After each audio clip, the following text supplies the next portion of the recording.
The first thing they teach you in cardiac nursing school is how to recognize death. Fixed pupils. No pulse. No electrical activity on the monitor. Body temperature dropping. It's supposed to be straightforward, clinical, absolute. On October 15th, 2023, at 6:27 in the morning, I learned that everything I thought I knew about death was wrong. My name is Karen Dalton, and I spent 16 years as a cardiac ICU nurse at Cleveland Heart Institute in Ohio. I've pronounced more patients dead than I care to count. I've held the hands of families as they said goodbye. I've disconnected life support, covered bodies with sheets, and called morgues to arrange transport. But on that October morning, everything I thought I knew about the finality of death was challenged in an unexplained way. This is the story that ended my career in cardiac care, and I'm still trying to understand what I witnessed that night. Cleveland Heart Institute is a premier cardiac care facility serving northeastern Ohio and parts of Pennsylvania. It's a comprehensive medical center with a 40-bed cardiac intensive care unit that handles some of the most complex cardiovascular cases in the region. During my time there, I cared for thousands of patients, from routine post-operative recoveries to the most critical cardiogenic emergencies, where minutes meant the difference between life and death. The case I'm about to tell you about began on October 14th, 2023, during what should have been a routine Saturday evening shift. I had arrived at work at 7 p.m. for the night shift, which typically ran until 7 a.m. the following morning. October evenings in Cleveland are usually quiet in the cardiac ICU. The summer heat that sometimes triggers cardiac events has passed, and the winter holiday stress that floods our unit with heart attacks is still months away. The patient was Arthur Kellerman, a 67-year-old retired mechanical engineer who had been admitted 3 days earlier for what appeared to be a routine aneurysm repair. Arthur had been discovered to have a 5.2-centimeter abdominal aortic aneurysm during a routine CT scan for kidney stones. While not immediately life-threatening, his vascular surgeon, Dr. David Cromwell, had recommended elective surgical repair due to the size and Arthur's overall good health status. The surgery itself had gone exceptionally well. Dr. Cromwell had performed an endovascular aneurysm repair, a minimally invasive procedure where a synthetic graft is inserted through small incisions in the groin to reinforce the weakened arterial wall. Arthur had tolerated the procedure beautifully, with stable vital signs throughout the 2-hour operation and an unremarkable recovery in the immediate post-operative period. What made Arthur's case particularly routine was his excellent baseline health. Despite his age, he had no history of coronary artery disease, diabetes, or significant hypertension. He was a non-smoker who maintained an active lifestyle, walking 3 miles daily and working part-time as a consulting engineer. His pre-operative cardiac evaluation had shown normal left ventricular function with an ejection fraction of 60%, normal stress test results, and clean coronary arteries on cardiac catheterization. By Saturday evening, Arthur was scheduled to be discharged the following Monday morning. His post-operative course had been textbook perfect. His incision sites were healing well, his blood pressure was stable, and his kidney function remained normal despite the contrast dye used during the procedure. He had been walking the halls of the cardiac ICU with physical therapy, eating regular meals, and expressing eagerness to return home to his wife Eleanor and their 2 adult children. I had been Arthur's primary nurse for the previous 2 nights, and we had developed the kind of easy rapport that sometimes forms between patients and nurses during longer stays. Arthur was intelligent and curious about his medical care, asking thoughtful questions about his recovery and the monitoring equipment surrounding his bed. He was also a natural storyteller, regaling me with tales from his 40-year engineering career, including his work designing components for NASA's Space Shuttle program in the 1980s. "Nurse Dalton," he had said to me on Friday evening, "I have to tell you, this place runs like a well-oiled machine. You folks have this cardiac care thing figured out better than we ever designed those shuttle systems." His comment had made me smile because Arthur was the kind of patient who reminded me why I had chosen cardiac nursing in the first place. At approximately 11:30 p.m. on Saturday, October 14th, I was conducting my routine midnight assessment rounds when Arthur's cardiac monitor began displaying irregular rhythms. I was standing at the nurse's station reviewing lab results for another patient when I heard the distinctive sound of premature ventricular contractions on Arthur's telemetry monitor.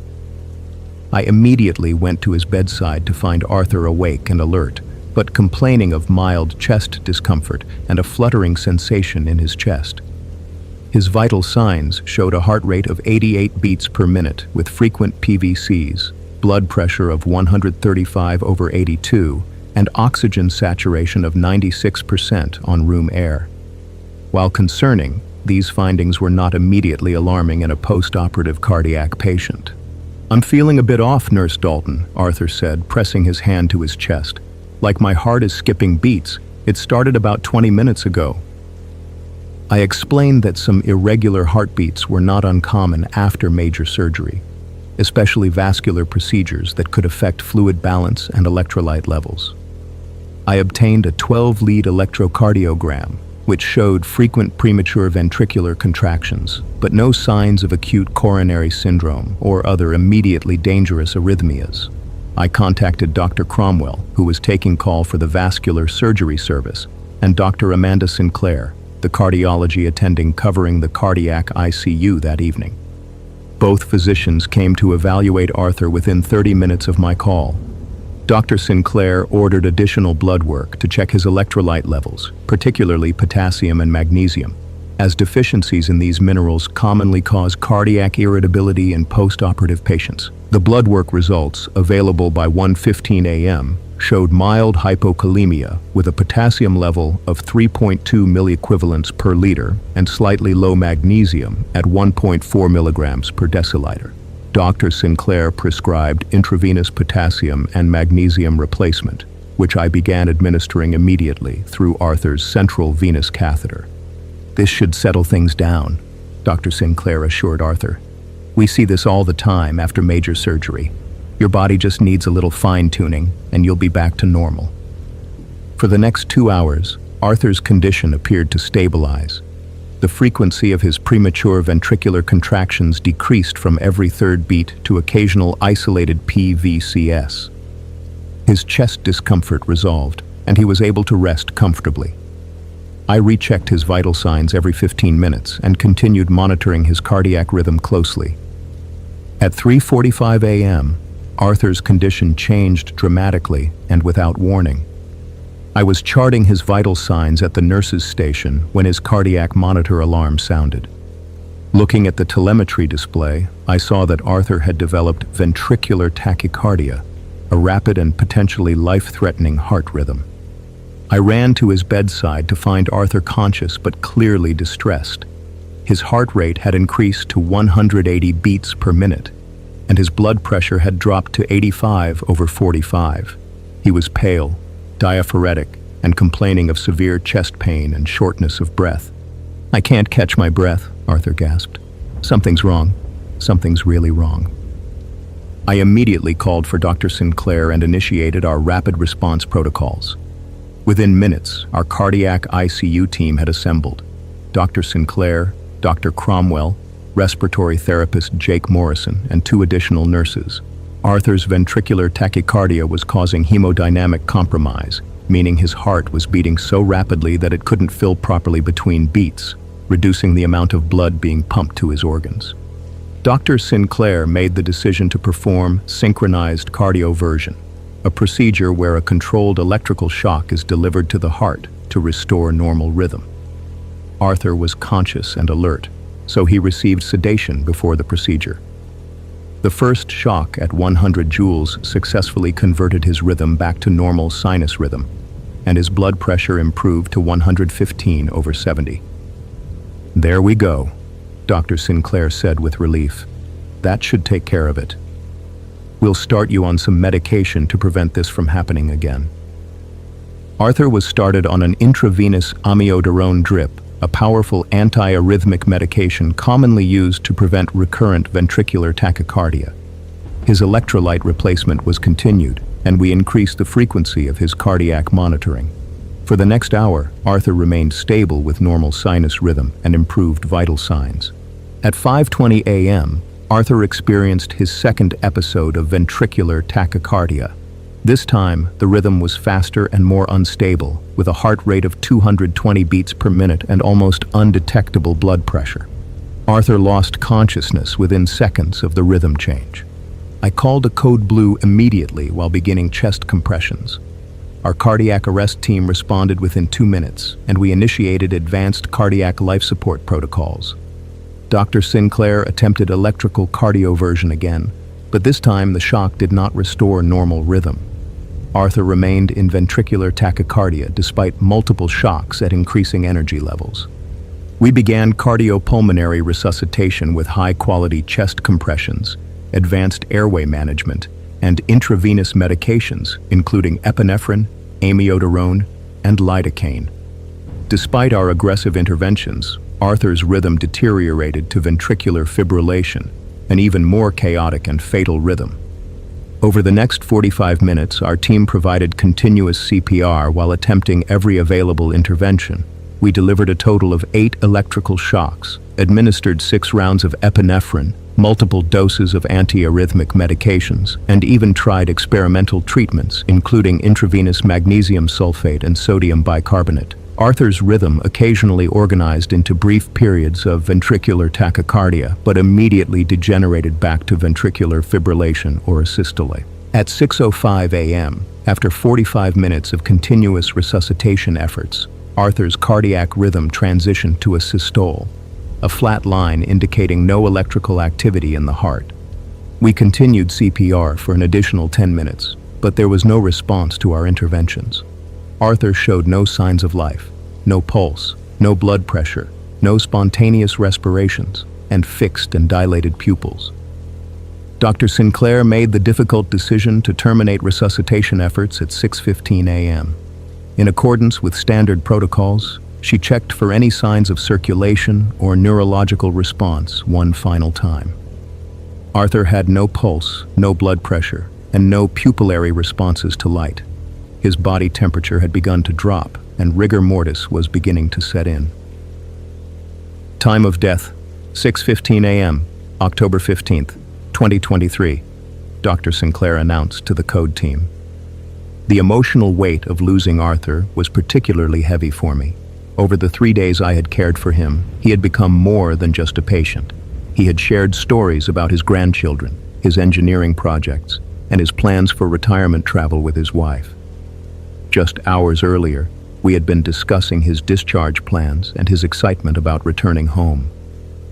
According to our standard post-mortem procedures, I began the process of preparing Arthur's body and notifying his family.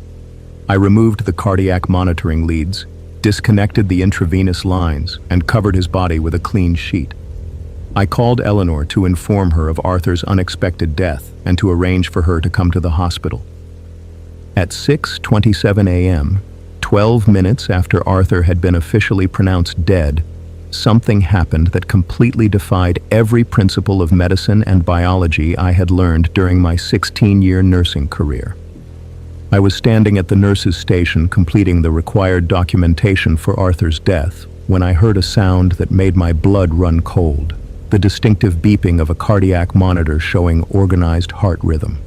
I looked up at the central monitoring station, which still displayed Arthur's room number and telemetry signal, and saw unmistakable evidence of a normal sinus rhythm with a heart rate of 72 beats per minute. My first thought was that there had been some kind of technical malfunction with the monitoring equipment. I had removed Arthur's cardiac leads myself, and his body was lying motionless under a sheet in his bed. But the monitor clearly showed organized electrical activity consistent with a functioning heart. I walked quickly to Arthur's room, expecting to find that the monitoring leads had somehow become reconnected or that another patient's signal was being displayed incorrectly. What I found instead challenged everything I understood about life and death. Arthur was lying exactly as I had left him, covered with a white sheet, with his arms positioned at his sides. But his chest was rising and falling with slow, regular respirations. I pulled back the sheet and placed my fingers on his neck to check for a pulse. To my absolute shock, I felt a strong, regular pulse at a rate consistent with what was being displayed on the cardiac monitor. "This is impossible," I whispered to myself, staring down at Arthur's peaceful face. I called out for Dr. Sinclair, who was still in the unit completing her own post-code documentation. She arrived at Arthur's bedside within 30 seconds, and I could see the confusion and disbelief in her expression as she observed the same things I was witnessing. "Karen, help me understand what I'm seeing here," Dr. Sinclair said, her voice tight with controlled confusion. "Did we miss something? Did he actually still have vital signs when we called the code?" I explained that I had personally verified Arthur's death according to standard protocols. I had checked for pulse, blood pressure, and pupillary responses multiple times. His body had been cooling and showing early signs of rigor mortis. There had been no question that Arthur had died. Dr. Sinclair performed her own assessment of Arthur's current condition. His heart rate was 72 beats per minute with normal sinus rhythm. His blood pressure was 110/65. His oxygen saturation was 94% on room air. His pupils were equal and reactive to light. Most remarkably, his body temperature was normal at 98.2 degrees Fahrenheit, showing no signs of the post-mortem cooling that had been occurring just minutes earlier. "Arthur," Dr. Sinclair said, gently shaking his shoulder. "Arthur, can you hear me?" Arthur's eyes opened slowly, and he looked around the room with a confused but alert expression. "Dr. Sinclair? Nurse Dalton? What happened? I feel like I've been asleep for a very long time." I stood frozen at Arthur's bedside, unable to process what I was witnessing. 12 minutes earlier, this man had been dead. Not unconscious, not in a coma, not in some deep medical condition that mimics death. He had been dead by every clinical definition I knew, and now he was awake, alert, and apparently completely normal. "Arthur, you experienced some serious heart rhythm problems," Dr. Sinclair explained, her professional composure barely concealing her bewilderment. "We had to perform CPR and try to restart your heart. How are you feeling right now?" "I feel fine," Arthur replied, sitting up slightly in bed. "Actually, I feel better than I have in days. The chest pain is completely gone, and I'm not short of breath anymore. What time is it? How long was I unconscious?" Dr. Sinclair and I exchanged glances. How do you explain to a patient that he had been dead for 12 minutes and had spontaneously returned to life? How do you document something that shouldn't be medically possible? "Arthur, we need to run some tests to make sure you're stable," Dr. Sinclair said. "I'm going to order some blood work and another electrocardiogram. Try to rest while we figure out what happened." Over the next several hours, we subjected Arthur to the most comprehensive medical evaluation of his life. Blood tests, electrocardiograms, echocardiograms, chest x-rays, CT scans, and neurological assessments. Every single test result was not only normal, but actually improved from his pre-arrest values. His cardiac enzymes showed no evidence of heart damage from the prolonged cardiac arrest. His brain function was completely intact with no signs of hypoxic injury, despite having no circulation for 45 minutes during CPR and an additional 12 minutes after being pronounced dead. Most inexplicably, Arthur's underlying heart rhythm abnormalities had completely resolved. The premature ventricular contractions that had started his decline were gone. His electrolyte levels were perfectly normal. The echocardiogram showed normal heart function, with no signs of the cardiac stunning that typically occurs after prolonged CPR. "It's like his heart reset itself," Dr. Sinclair confided to me during a brief break from Arthur's evaluation. "I've never seen anything like this in 20 years of cardiology. Medically speaking, what we witnessed should be impossible." Word of Arthur's case spread quickly through Cleveland Heart Institute. By afternoon, our cardiac ICU had been visited by the hospital's chief of cardiology, the director of cardiac electrophysiology, and even the chief medical officer. Each specialist examined Arthur and reviewed his medical records, and each one left shaking their head in bewilderment. Dr. Harrison Blackwell, our chief of cardiology, spent nearly 2 hours with Arthur, reviewing every detail of his case. "In 30 years of cardiology, I've seen patients survive against incredible odds," he told me. but I've never seen a patient return to life after being clinically dead. This challenges fundamental assumptions about cardiac arrest and resuscitation. Arthur himself seemed remarkably untroubled by the medical mystery surrounding his case. When I asked him about his experience during the time he was unconscious, he described something that gave me chills. "I remember the chest pain and the breathing problems," Arthur told me. "Then everything went dark, but not like falling asleep. It was different. I felt like I was floating above my bed, watching all of you working on my body. I could see you doing chest compressions, and I could see Dr. Sinclair using those electrical paddles. I wanted to tell you that I was okay, that you didn't need to keep trying so hard, but I couldn't communicate." "What happened next?" I asked, though I wasn't sure I wanted to know the answer. "I saw you cover my body with a sheet, and I watched you call my wife to tell her I had died. I felt terrible for Eleanor, knowing she would be devastated. But then I saw something strange. There was a bright light, but not like a light bulb or the sun. It was warm and peaceful, and I felt drawn toward it." Arthur paused, as if deciding whether to continue his story. I started moving toward the light, but then I heard something that stopped me. It was Eleanor's voice, even though she wasn't here yet. She was crying and saying my name, telling me not to leave her. The sound of her voice pulled me back, and the next thing I knew, I was waking up in this bed. I had heard similar near-death experience accounts from other patients over the years, but Arthur's description was different.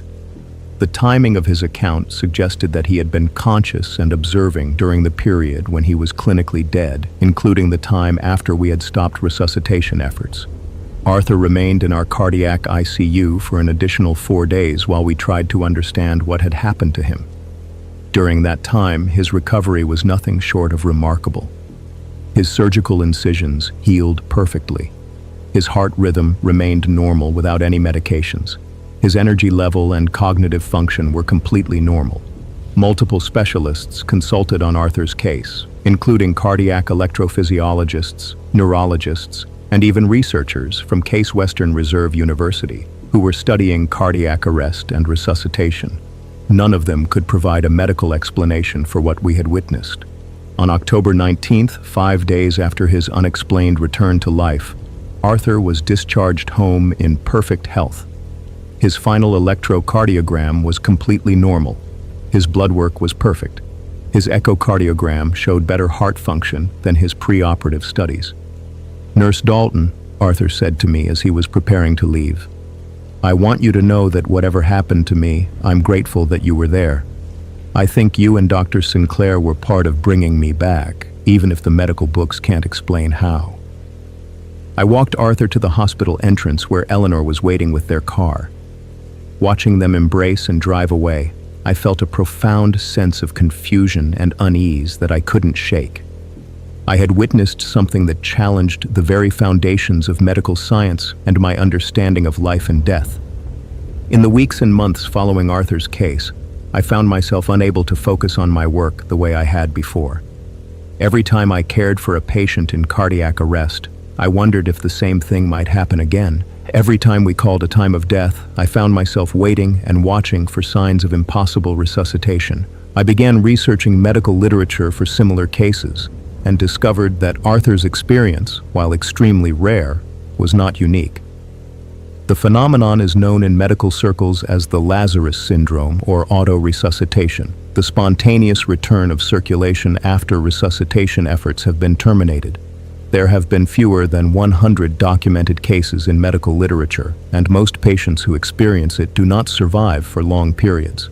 What made Arthur's case particularly unusual was the length of time he had been clinically dead, the completeness of his recovery, and the absence of any neurological damage despite prolonged lack of circulation to his brain.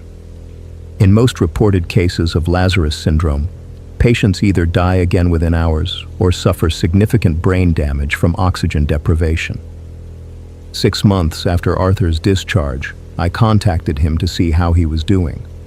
He reported that he was in excellent health and had returned to all of his normal activities.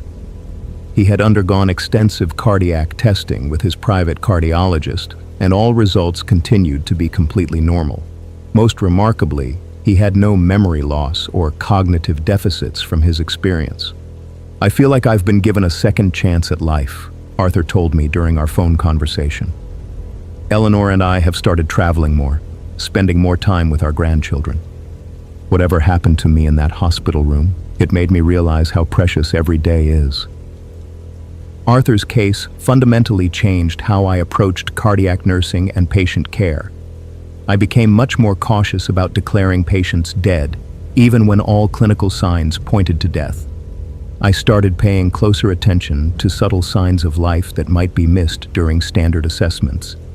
I also became deeply involved in research into cardiac arrest and resuscitation, trying to understand the mechanisms that might explain cases like Arthur's. But more than changing my medical practice, Arthur's case affected me on a personal and philosophical level in ways that I struggled to process. If Arthur had been conscious and aware during the time he was clinically dead, what did that mean about the nature of consciousness and death?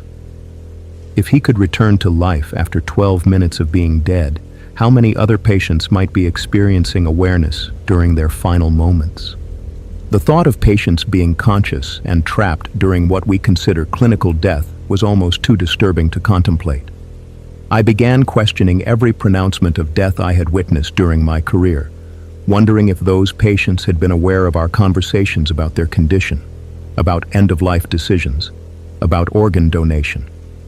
I started experiencing anxiety attacks during cardiac arrest situations. When performing CPR, I found myself wondering whether the patient was somehow aware of our efforts, whether they could hear our discussions about their prognosis, whether they were experiencing fear or pain during the resuscitation attempts. 9 months after Arthur's case, I was caring for a 74-year-old woman who had experienced a massive heart attack.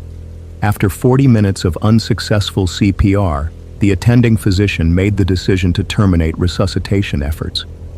As I was preparing the patient's body for the family, I found myself unable to stop watching for signs of life, waiting for some miracle similar to what had happened with Arthur. The patient remained dead, but the experience made me realize that I could no longer function effectively as a cardiac ICU nurse. Arthur's case had created a level of uncertainty and anxiety that made it impossible for me to provide the confident, decisive care that cardiac patients require. I submitted my resignation from Cleveland Heart Institute 3 weeks later. In my resignation letter, I wrote that I was leaving to pursue other opportunities in healthcare. But the truth was that Arthur's case had fundamentally altered my understanding of life, death, and consciousness in ways that made cardiac critical care impossible for me to continue. I moved to a position in outpatient cardiology where I could provide patient care without the complex questions about life and death that had made cardiac ICU nursing impossible for me. I deliberately avoided any roles that involved critical care or cardiac arrest situations. Arthur continued to do well, and I received occasional updates about his condition through mutual contacts at the hospital. 2 years after his inexplicable resuscitation, he remained in perfect health with no recurrence of cardiac problems. He had become something of a local celebrity, speaking at medical conferences about his experience and participating in research studies about near-death experiences and consciousness. The case of Arthur Kellerman remains one of the most well-documented and thoroughly studied examples of the Lazarus syndrome in recent medical literature. It continues to be cited in research papers, discussed at cardiology conferences, and referenced in debates about consciousness, death determination, and the ethical implications of resuscitation efforts. But for me, Arthur's case represents something more than a medical anomaly or research curiosity. It serves as a profound reminder of the limitations of medical knowledge and the mysteries that still surround human consciousness and the boundary between life and death. The most important lesson from Arthur's case may not be medical or scientific, but deeply human. It reminds us that death may not be the absolute boundary we believe it to be, and that consciousness might persist in ways that our current medical understanding cannot detect or measure. Arthur's 12 minutes of impossible life gave his family the gift of many additional years together, but it also raised questions that continue to challenge fundamental assumptions about medicine, consciousness, and what it means to be truly alive or dead. For the medical community, Arthur's case serves as a compelling argument for approaching all cardiac arrest patients with humility about the boundaries between life and death. It reminds us that our current methods for determining death may be incomplete, and that patients who appear to be beyond help may still have possibilities for recovery that we don't understand. The case of Arthur Kellerman will always remain for me the most unexplained and humbling experience of my nursing career. It taught me that medicine, for all its advances and sophistication, still contains profound mysteries that challenge our most basic assumptions about life, consciousness, and what it means to exist. Arthur shouldn't have come back to life. According to everything we know about cardiac arrest, prolonged CPR, and the medical determination of death, his resuscitation was impossible. The length of time he had been clinically dead, the absence of any circulation to his brain, and the completeness of his subsequent recovery should have precluded any possibility of survival. But he did come back to life. For 12 minutes, Arthur Kellerman was dead by every clinical definition we had, and then he was alive again. Not just alive, but completely recovered and neurologically intact. The most haunting aspect of Arthur's case is not the medical impossibility of what occurred, but what it suggests about the nature of consciousness and death. If Arthur was truly aware and observing during his period of clinical death, it raises fundamental questions about what happens to human consciousness when we die, and whether death is as final as we have always believed. Arthur's impossible resuscitation reminds us that the boundary between life and death may be far more complex and mysterious than we currently understand, and that consciousness might transcend physical limitations in ways that medicine has yet to acknowledge or explain. I sleep better now in my outpatient cardiology position, caring for patients who don't require the complex life and death decisions that defined my cardiac ICU career.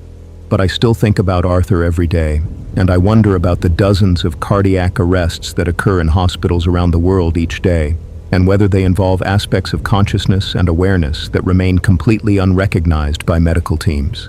The impossible resuscitation I witnessed that October morning still haunts me. Not because of what it meant for Arthur's specific case, but because of what it suggested about the nature of human consciousness and the possibility that death might not be the absolute ending we have always believed it to be.